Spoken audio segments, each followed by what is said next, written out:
Selamat malam Tribuners, senang sekali saya Mesya Marasabesi bisa menyapa Anda kembali di Tribun Ambon hari ini, edisi 11 September 2023. Di mana sejumlah informasi terbaru dari kota Ambon dan sekitarnya akan kami hadirkan untuk Anda. Kita mulai dengan berita pertama. Forum Anak Muda Maluku ajak korban kekerasan seksual berani bersuara.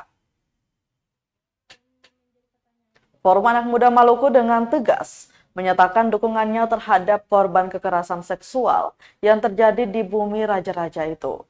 Di sebuah kafe di kota Ambon pada Sabtu 9 September 2023 malam, sejumlah anak muda dari berbagai latar belakang itu berdiskusi terkait kasus kekerasan seksual yang marak terjadi belakangan ini. Kasus terbaru, Bupati Maluku Tenggara atau Malra M. Taher Hanubun yang diduga melakukan tindakan ruda paksa terhadap pegawai kafe miliknya berinisial TA. Dalam perspektif Forum Anak Muda Maluku, sesuai dengan Undang-Undang Tindak Pidana Kekerasan Seksual atau TPKS, hak korban untuk mendapatkan keadilan harus terpenuhi. Jika ada pihak-pihak tertentu yang dengan sengaja melakukan upaya pencegahan terhadap kasus yang tengah berjalan, maka ancamannya penjara sesuai 19 UU TPKS. Ketua Bidang Advokasi Ina Molukas Watch, Hijrah menuturkan, forum ini hadir untuk mendorong dan mendukung korban memperoleh hak-haknya. Hijrah dan kawan-kawannya pun mendorong aparat penegak hukum dan pemerintah daerah atau Pemda Maluku untuk memberikan perlindungan kepada korban. Serta dalam penyidikan kasus, keadilan diterapkan tanpa pandang bulu pejabat daerah sekalipun. Dukungan yang sama datang dari Ketua Gerakan Mahasiswa Kristen Indonesia atau GMKI Cabang Ambon, Apriansyah Atapari. Dia menyebutkan melalui forum ini diharapkan para korban kekerasan seksual di luar sana tak takut untuk speak up. Segenap anak muda Maluku ada sebagai payung bagi para korban mendapatkan haknya. Pantauan tribunambon.com di lokasi anak muda Maluku yang berdatangan dan terlibat dalam proses diskusi itu diantaranya perwakilan Himpunan Mahasiswa Islam atau HMI, GMKI, GMNI, dan komunitas yang bergerak di bidang yang konsen terhadap isu-isu perempuan. Diskusi itu menghadirkan narasumber pemantik, koordinator gerak bersama perempuan Maluku Lucy Paylow, dan jurnalis perempuan Maluku Insani Syahbarwati. Dalam pemaparannya, Lucy menyampaikan pengalamannya mendampingi para korban kekerasan seksual dalam memperoleh hak keadilan. Diakuinya tak jarang selama proses mencari keadilan, korban kerap diintimidasi, dipersekusi dengan uang dan kekuasaan, hingga melewati jalur restoratif justice. Sementara Insani dalam kacamata jurnalistiknya mendorong dan mengawal proses-proses penyelesaian kasus. Lewat pemberitaan yang masif dilakukannya, kasus-kasus pelecehan seksual berhasil naik ke meja hijau, hingga penjatuhan sanksi bagi pelaku kekerasan seksual. Dalam kasus yang tengah marak ini, semangat juang melalui anak muda diperlukan agar korban mendapatkan keadilan sesuai implementasi Undang-Undang TPKS.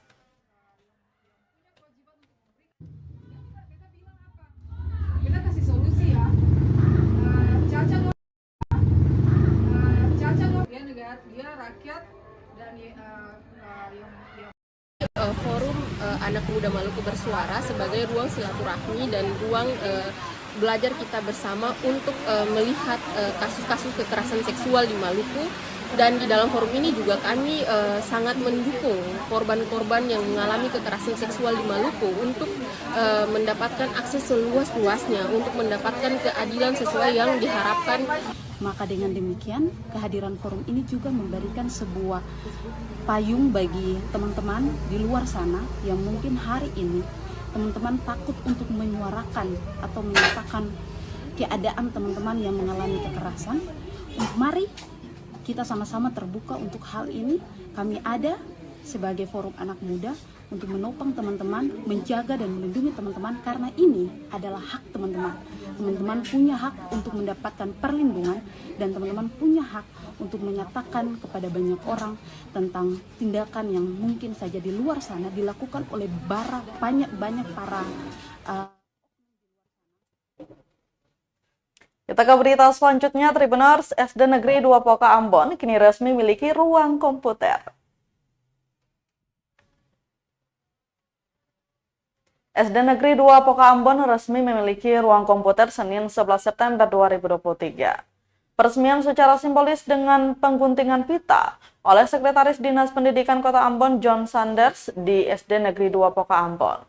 Sekretaris Dinas Pendidikan Kota Ambon John Sanders dalam sambutannya mengatakan, teknologi yang telah disediakan harus dimanfaatkan sebaik mungkin. Tak hanya bagi siswa, tapi tenaga pendidik juga harus cakap teknologi. Diakuinya, Disdik Kota Ambon memiliki keterbatasan anggaran, baik dari APBD maupun APBN, sehingga hanya mampu memfasilitasi 5 laptop bagi SD Negeri 2 Poka. Meski demikian, Tribuners Sanders mengapresiasi langkah komite dan sekolah yang mampu mendukung pembelajaran lewat sumbangan laptop dan penyediaan ruang komputer. Apalagi UNBK sejak tahun lalu sudah secara mandiri di sekolah masing-masing.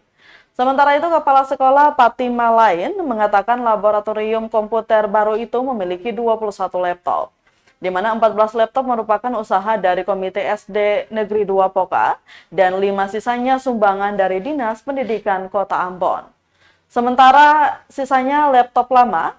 Di sisi lain, Tribuners, Ketua Komite SD Negeri 2 Poka Dwi Kriswantini mengatakan pendanaan belasan laptop yang disumbangkan dan renovasi ruang komputer itu dari usaha kantin.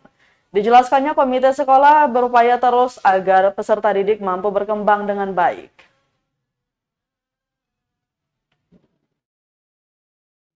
Kelola secara baik sehingga usia pemakaiannya makin panjang dan anak-anak kita yang sekarang dari kelas 1 bisa selesai, kemudian adik-adik kita yang masuk lagi bisa memanfaatkan. Tetapi ingat bahwa harus dikelola, dimanfaatkan secara baik sehingga seluruh siswa kita yang menematkan pendidikan pada SD Negeri 2 Poka itu mereka semua sudah harus cakap, cakap menggunakan komputer itu, termasuk guru-gurunya. Jadi kalau guru-gurunya belum memanfaatkan secara baik, sekarang waktunya belajar, atur jadwalnya, sehingga seluruh aktivitas pembelajaran kita sudah harus menggunakan digitalisasi. Oke, tepuk tangan semuanya sekali lagi.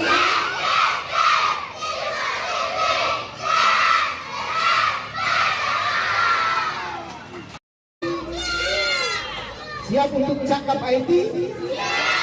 Siap, kalian hebat semua. Terima kasih.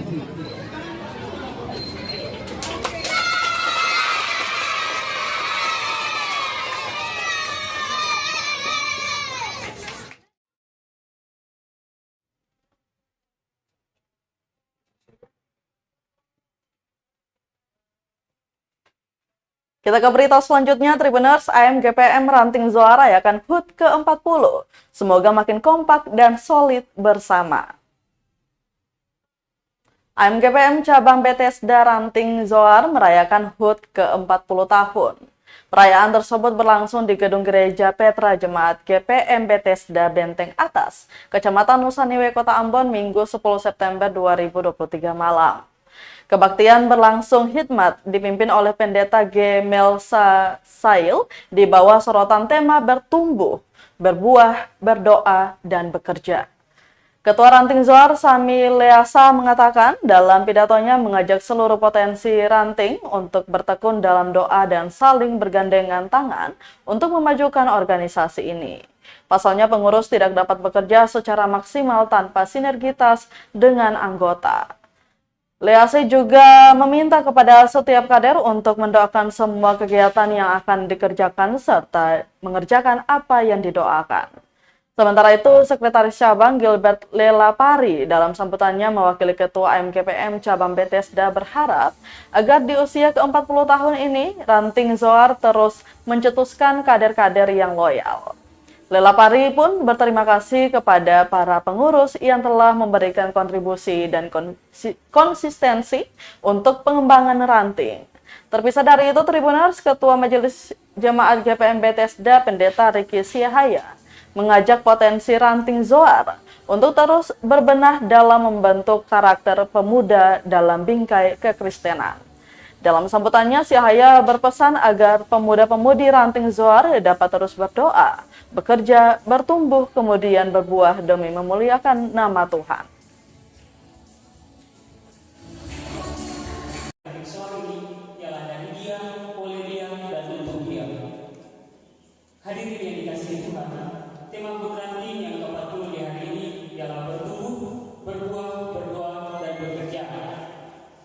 Sehingga izinkanlah saya untuk menyampaikan beberapa poin penting dalam pidato ini. Yang pertama, bertumbuh. 40 tahun nanti ini bertumbuh melalui banyak hal tentang pelayanan 2020 hingga 2022 dan berbagai tantangan baik eksternal maupun internal lainnya. Namun kita melihat hingga hari ini bahwa kasih Tuhan tak pernah lepas untuk memberikan pertumbuhan baik bagi nanti ini dalam pelayanannya bersama. Sampaikan oleh atau punya pemimpin bagian tadi KKG dan sudah disampaikan oleh Bung Tito Ranti, maka itu kita menjadi satu sama kematian puji dan syukur pada Tuhan kita Yesus Kristus sampai pola organisasi atas berkenannya kita bersampai saat ini di momen bahagia ini di anak tangga yang ke-40 LTP Mahasiswa. Teman-teman, di anak tangga yang ke-40 ini banyak tantangan dan rintangan yang harus dihadapi oleh kami punya sesepuh atau punya senior, bahkan di saat ini ketemu teman-teman ranting itu pasti ada ya. PKD atau 40 tahun ini masih tetap berdiri teguh dengan pertolongan Tuhan. Teman-teman, di Katsuke Matsuhito, dia seorang profesor doktor sosiologis. Dia juga menganalisa situasi dan kondisi masyarakat ini saat ini, dan dia seperti sosiolog. Dan menurut dia semuanya saat ini sudah stagnan, sudah stop berkembang.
Masih dari Kota Ambon, Tribuners, kurangnya kesadaran pengunjung sampah plastik berserakan di kawasan RTP Pantai Wainito.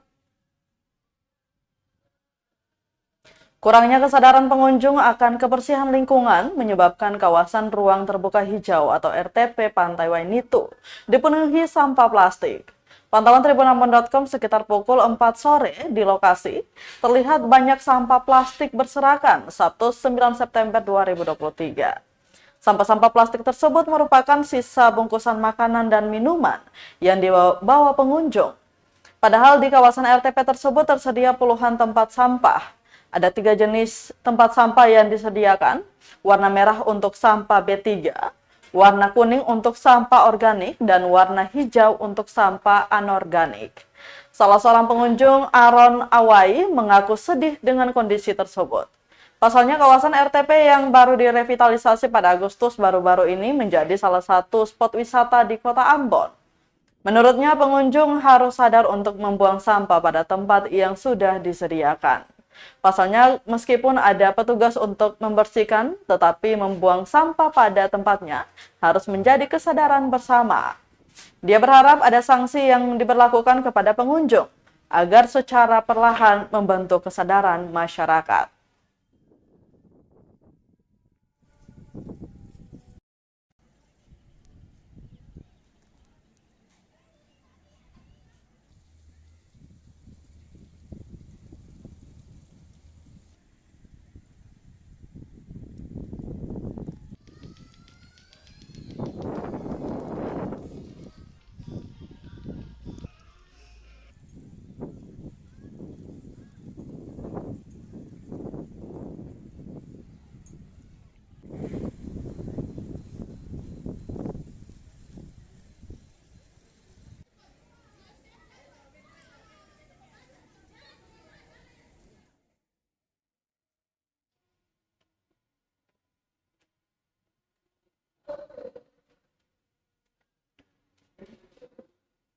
Kita ke berita terakhir, Tribuners. Hambatan transportasi tak sulutkan komitmen Pertamina salurkan BBM hingga ke Kabupaten Intan Jaya.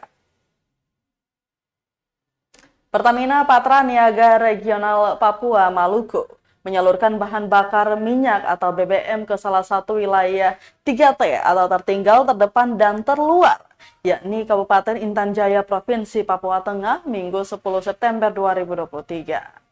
Area Manager Communication and Relation NCSR Pertamina Patra Niaga Regional Papua Maluku, Edi Mangun, menuturkan pihaknya sebagai badan usaha yang menjalankan penugasan program bahan bakar minyak atau BBM satu harga hingga ke pelosok negeri terus berupaya dalam mewujudkan energi berkeadilan bagi masyarakat Indonesia. Menurut Edi, Kabupaten Intan Jaya merupakan wilayah yang belum terjamah akses energi sama sekali. Sehingga untuk dapat mencapai titik 3T, penyaluran yang dilakukan Pertamina Patra Niaga Regional Papua Maluku harus melalui moda transportasi darat, laut, dan udara. Juga turut bekerja sama dengan berbagai pihak. Meski dalam pelaksanaannya ditemukan banyak kendala, baik dari sisi alam maupun hal-hal yang bersifat kecelakaan atau hal yang tak terduga. Namun Pertamina selalu berkomitmen dalam melaksanakan program BBM satu harga. Terakhir, Tribuners, Edi mengucapkan terima kasih kepada pihak-pihak yang telah bekerja sama dengan banyak membantu dalam melakukan penyaluran BBM ke Kabupaten Intan Jaya.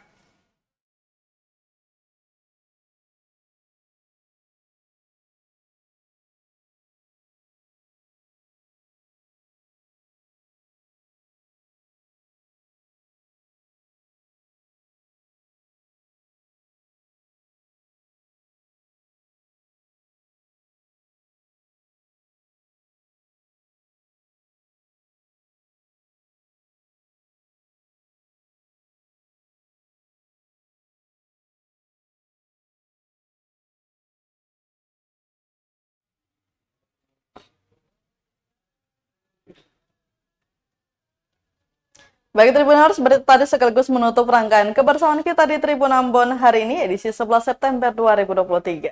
Wakili seluruh kru yang bertugas, Emesya Marsabesi pamit undur diri. Selamat malam dan sampai jumpa. Amato.